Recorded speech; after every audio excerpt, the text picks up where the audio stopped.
Assalamualaikum warahmatullahi wabarakatuh. Alhamdulillahirabbil alamin. Allahumma shalli ala sayyidina Muhammad wa ala ali sayyidina Muhammad. Pemirsa Khilafah News, salam jumpa kembali dengan saya Aziz Rahman di program Kabar Petang edisi Selasa 9 November 2021. Seperti biasa, kami akan menemani Anda mencermati dan menelaah berita paling menarik dan paling populer hari ini bersama narasumber yang kompeten di bidangnya dan tentunya dari sudut pandang Islam. Baiklah pemirsa, inilah Kabar Petang selengkapnya.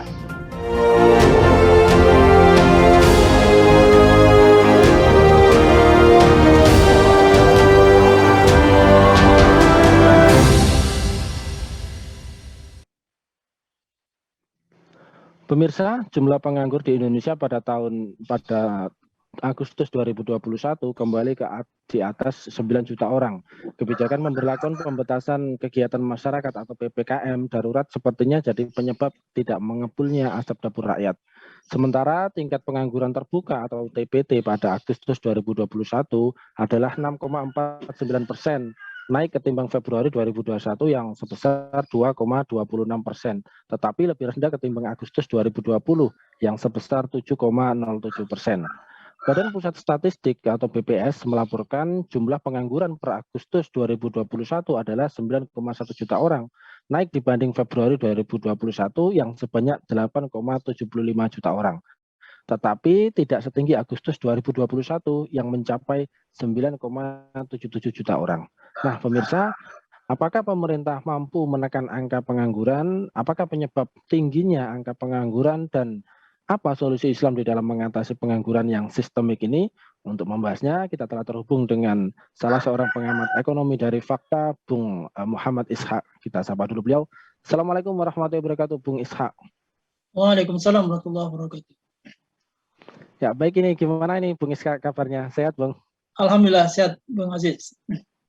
Baik, Bung, langsung saja mencermati terkait dengan hal tersebut tadi. Ini kan sebelumnya juga diberitakan bahwa tren pemulihan ekonomi dari pandemi COVID-19 ini telah memunculkan 2,61 juta lapangan kerja baru sehingga telah menekan angka pengangguran. Nah, ini betulkah demikian? Bagaimanakah fakta sebenarnya dari pengangguran di Indonesia ini saat ini, Bung Ishak? Baik, terima kasih. Jadi sebenarnya kalau kita lihat apa yang dirilis oleh BPS kemarin ya, bahwa pengangguran Indonesia tahun ini ya untuk bulan Agustus ya itu mengalami penurunan ya, sehingga tercipta tadi 2,6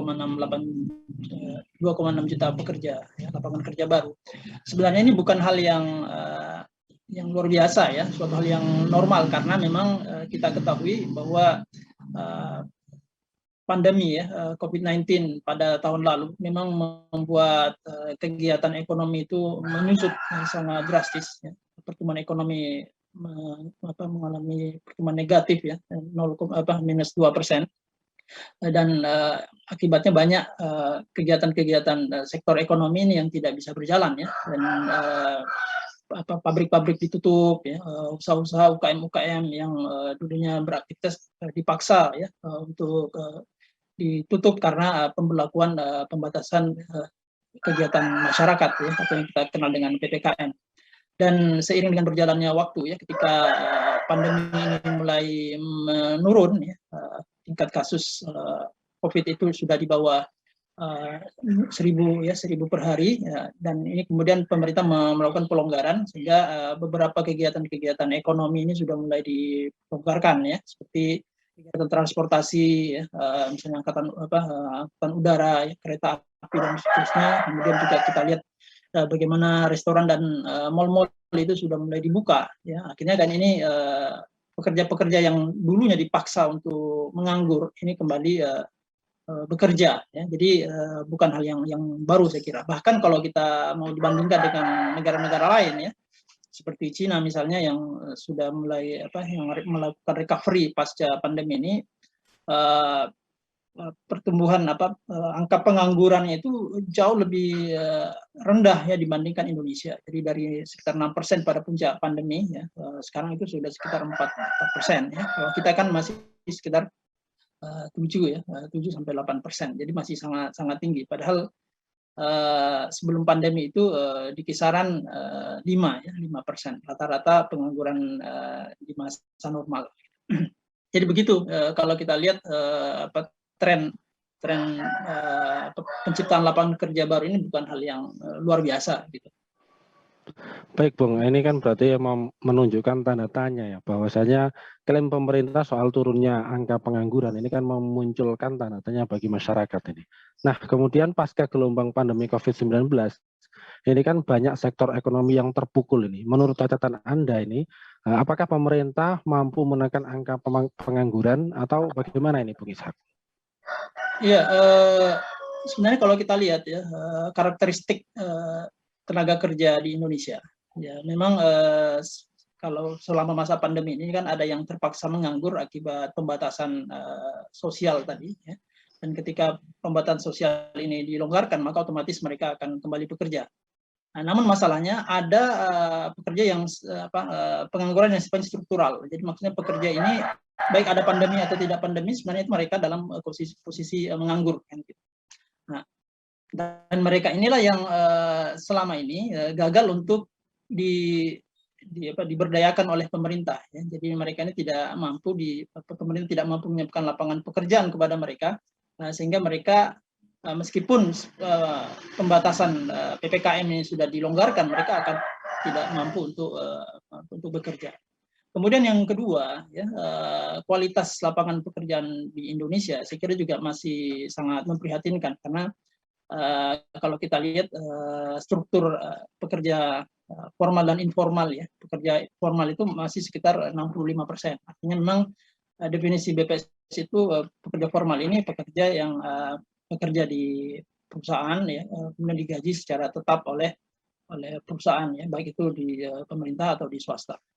Sementara pekerja informal, ya, pekerja sendiri, ya, bekerja di sektor pertanian, ya, kemudian dibantu oleh buruh tidak tetap, ini masih sangat tinggi. Tapi tidak ada secara faktual tidak ada tidak ada satu pembanding bahwa di informal itu kondisinya tidak lebih baik dibanding yang formal, ya. Tapi secara rata-rata di informal itu kan jaminan sosial, ya, jaminan tunjangan pasca tidak bekerja, ya, ketika mereka pensiun itu tidak ada. Tingkat insekuritasnya di informal itu masih relatif tinggi kalau secara normatif seperti itu, ya. Dan ini sampai sekarang pemerintah tidak memiliki satu strategi yang jitu, ya, untuk mengurangi angka pengangguran tadi yang jumlahnya sekitar 5%, ya, atau 6% yang pengangguran terbuka ini, dan setengah pengangguran, ya, termasuk juga pekerja di sektor informal. Saya kira ini yang menjadi persoalan utama di sektor ketenagakerjaan Indonesia. Ya, baik Bung Ishak.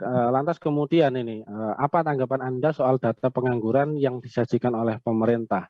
Bagaimana kondisi pekerja formal dan juga pekerja informal di Indonesia ini? Serta bagaimana soal pengangguran yang terselubung yang masih menjadi satu masalah yang belum terselesaikan ini di Indonesia? Ya, saya kira tadi, ya, seperti yang saya sampaikan bahwa memang pemerintah ini memiliki kebijakan-kebijakan yang kurang kuat, ya, untuk mendorong penyerapan tenaga kerja, ya, karena kita tahu bahwa setiap tahun itu pertumbuhan penduduk kita, ya, itu sekitar 1,2% per tahun. Ya, artinya kalau 270 juta setiap tahun itu ada penduduk baru, ya, sekitar 3 juta, ya, 3 juta orang. Ya. Artinya tenaga kerja pun, angkatan kerja pun juga sama, jadi akan mengalami peningkatan secara normal sebesar 3 juta orang. Dan kemampuan pemerintah untuk menciptakan lapangan pekerjaan ini, ya, relatif sangat terbatas, ya. Mereka kemudian mendorong investasi, ya, mendorong investasi. Dengan adanya investasi ini diharapkan maka sektor ekonomi ini, khususnya industri manufaktur, ya, pertambangan dan perkebunan ini bisa meningkat, kemudian akan terserap lapangan kerja baru. Tapi kenyataannya kalau kita lihat pemerintah ini lebih cenderung mendorong masuknya investor asing, ya, untuk berinvestasi di Indonesia dan tidak berupaya untuk menghidupkan investasi domestik. Maksud saya investasi domestik itu investasi yang digerakkan atau dilakukan oleh penduduk Indonesia itu sendiri ya. Kalau ini didorong ya, maka penciptaan lapangan kerja itu akan jauh lebih besar. Jadi ini yang hal yang sangat memprihatinkan karena ketika investor asing ini masuk ya, kalau kita lihat misalnya investasi PMA dari Cina misalnya, itu kan ada kecenderungan yang tenaga kerja yang digunakan adalah tenaga kerja asing ya. Jadi bukan tenaga kerja lokal ya, seperti yang terjadi di Morowali dan di Sulawesi Tenggara ya. Mestinya kan ketika pemerintah ingin mendorong penciptaan lapangan kerja ya, misalnya membuka investasi, maka yang diprioritaskan tentu saja adalah masyarakat lokal gitu, masyarakat lokal.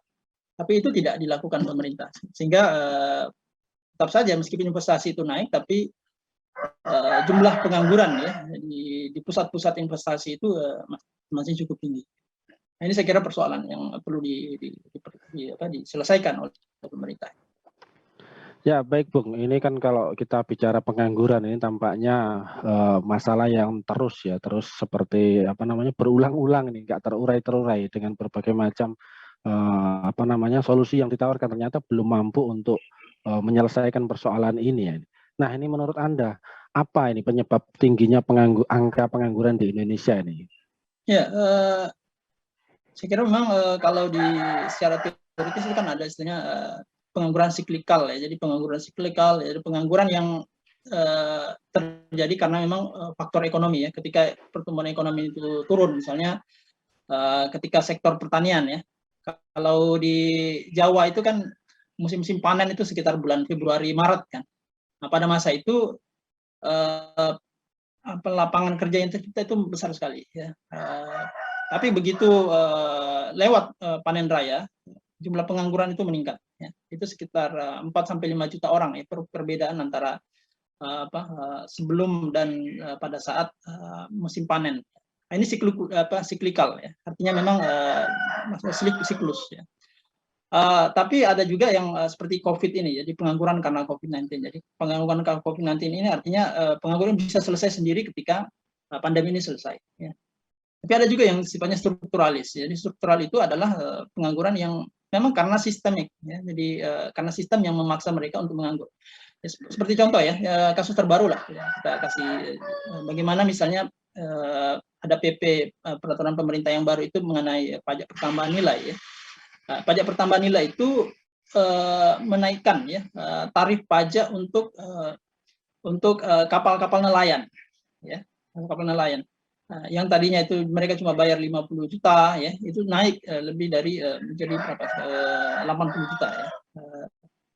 Akhirnya banyak nelayan-nelayan itu tidak bisa memperpanjang izin mereka untuk melaut ya.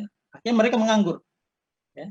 Ini kan contoh bagaimana kebijakan pemerintah itu memaksa orang ya yang sudah bekerja itu menjadi menganggur. Nah, gitu.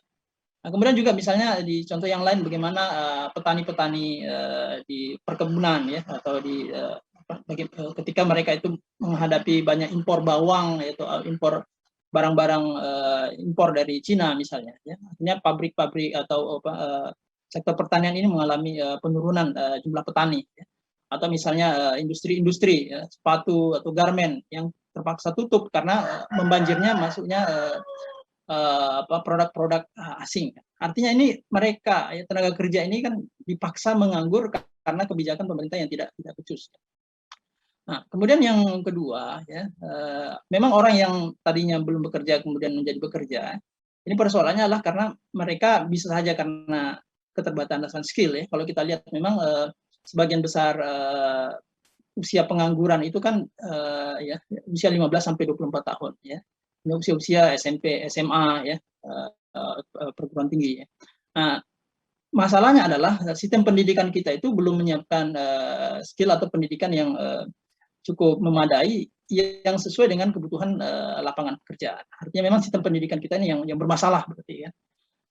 Kemudian yang kedua juga saya kira di sistem pendidikan kita ini juga karena mungkin biaya tinggi yang mahal ya, sehingga misalnya universitas menjadi sulit dijangkau, akhirnya memaksa saudara-saudara kita yang tadinya lulus SMA untuk bekerja, gitu. Sementara lapangan kerja terbatas, akhirnya kan mereka sebagian menganggur.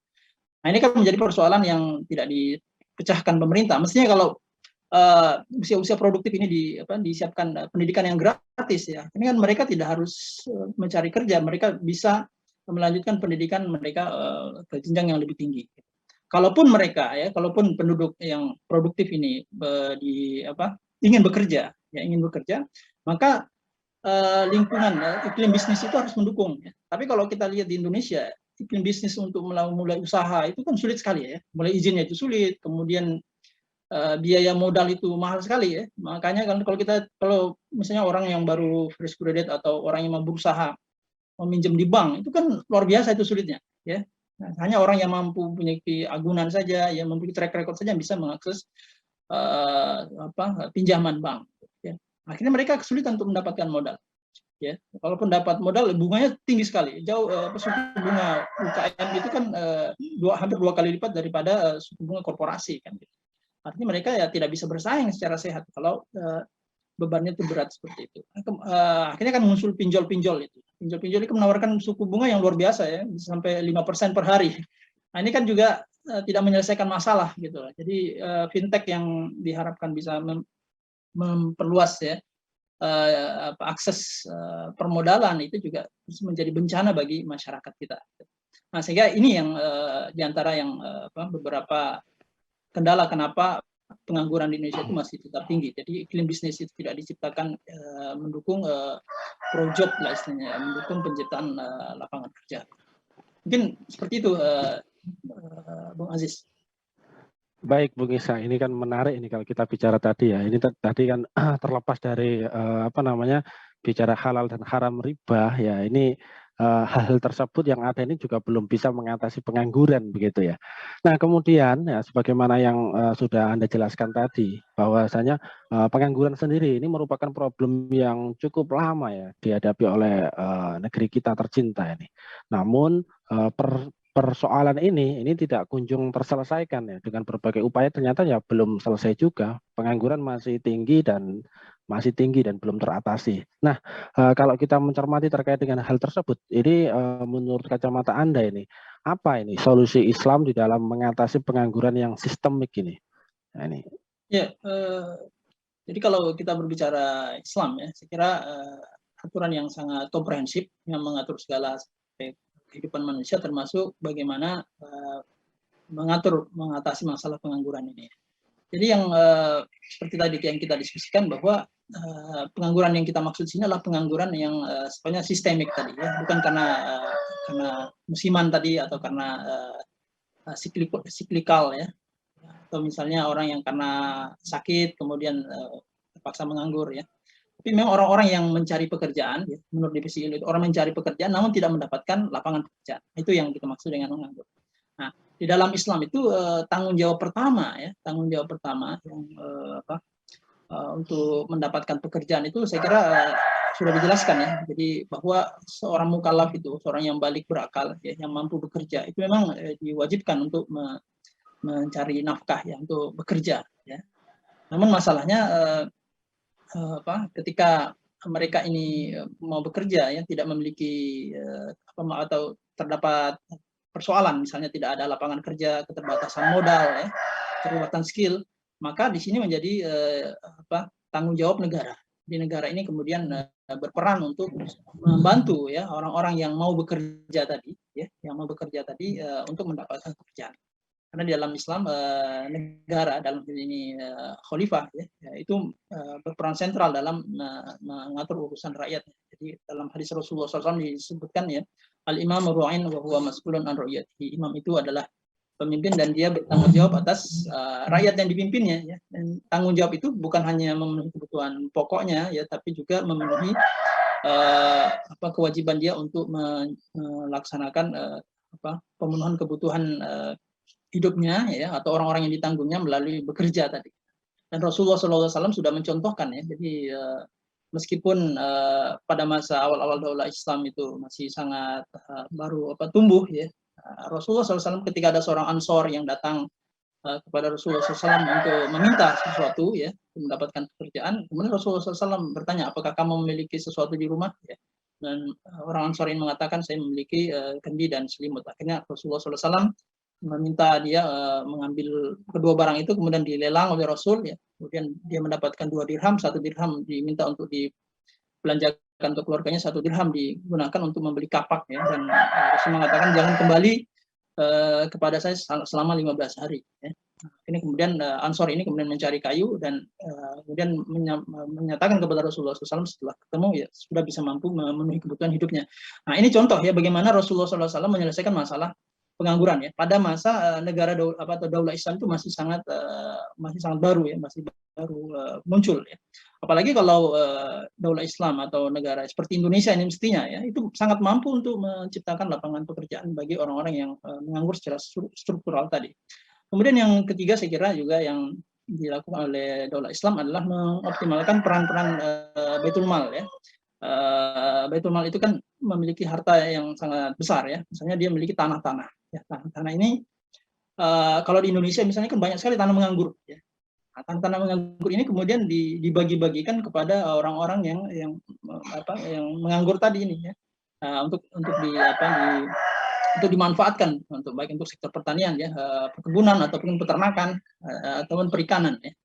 Nah, kalau misalnya mereka tidak memiliki modal, ya, untuk menggarap tanah-tanah tersebut, maka mereka diberikan modal oleh Baitul Mal, ya. Jadi tidak ada istilahnya seperti dalam sistem kapitalisme sekarang ini. Jadi modal itu ada imbalnya, ya, berupa bunga. Kalau dalam daulah Islam, ya, seperti tadi yang sudah disinggung bahwa pinjaman atau pemberian, ya, negara kepada rakyatnya itu gratis, ya.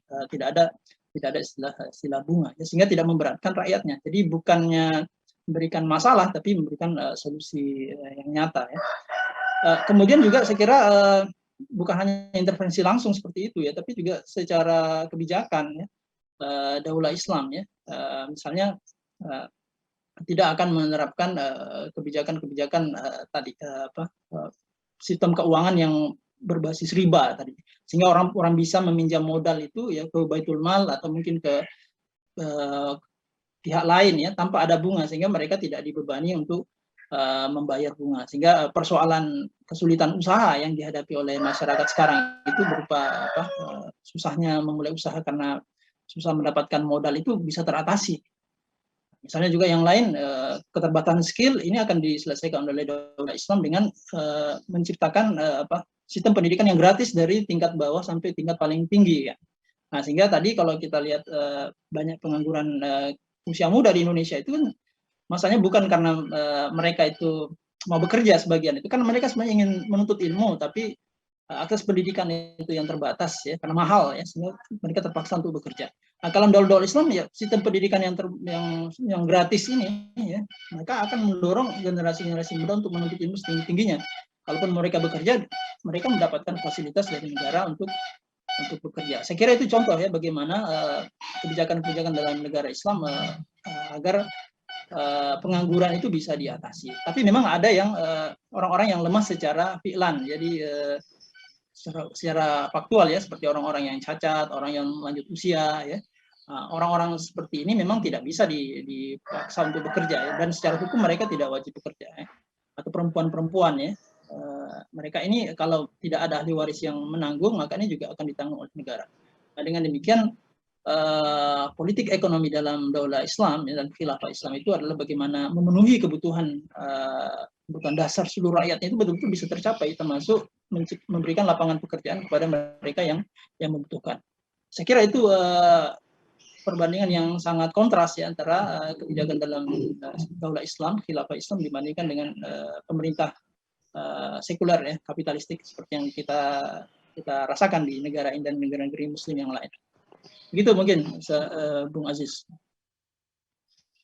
Baik, Bung Ishak, Mas Awan, ini luar biasa, ya. Kami juga, saya pikir sebagai negeri Muslim, ya, dengan penduduk Muslim terbesar di dunia, ya, sudah selayaknya kita untuk menengok kepada Islam untuk mengatasi dari problem pengangguran yang terjadi di negeri kita tercinta. Baik, terima kasih Bung Ishak telah bergabung di Kabar Petang pada edisi kali ini, ya. Semoga Anda dan keluarga senantiasa sehat selalu dalam lindungan Allah Subhanahu Wa Taala. Assalamualaikum, Bung Ishak. Waalaikumsalam warahmatullahi wabarakatuh. Baik pemirsa, demikianlah kabar petang pada edisi kali ini. Ya, semoga Anda mendapatkan banyak manfaat dari acara kami. Ya, jangan lupa saksikan besok di jam dan channel yang sama. Dan jangan lupa juga like, comment, share, subscribe, serta klik tekan tombol loncengnya untuk mendapatkan update terbaru dari Khilafah News. Karena hanya disinilah Anda akan mendapatkan informasi aktual, terpopuler, dan tentunya dari sudut pandang Islam. Akhirnya saya Aziz Rahman beserta seluruh kru yang bertugas undur diri. Assalamualaikum warahmatullahi wabarakatuh.